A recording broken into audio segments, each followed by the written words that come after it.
until the fuzzy field of view sharpened, and there before her would be Joe's face, with its amiable mouth and big, kindly nose and light eyes.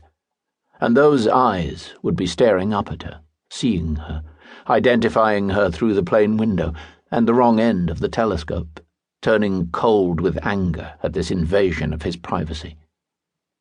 At the Nantucket airport, Kitty climbed out of the plane, letting the wind blow her hair like a veil over her scowling face, avoiding the eyes of the people clustered at the gate, Joe Green's, every one of them.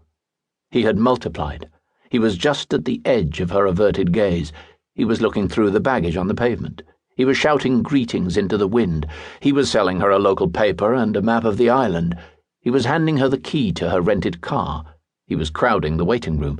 He was loaded down with sleeping bags and heavy parkas and eclipse viewing apparatus. He was talking excitedly in a loud voice.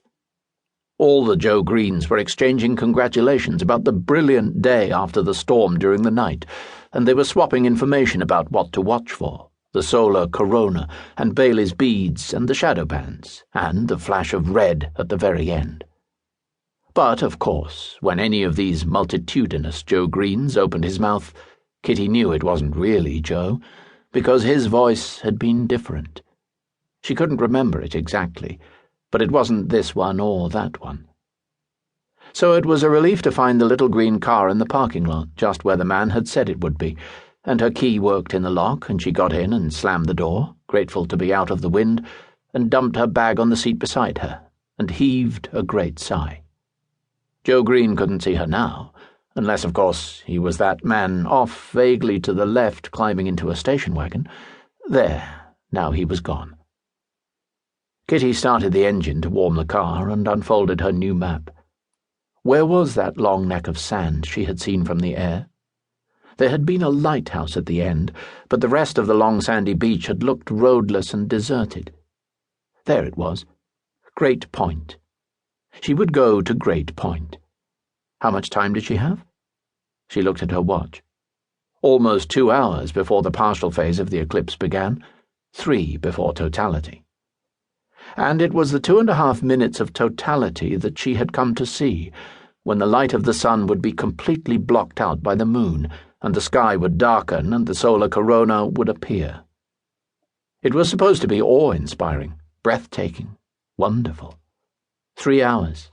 Plenty of time. Kitty picked up the Nantucket Inquirer and Mirror and turned the pages idly.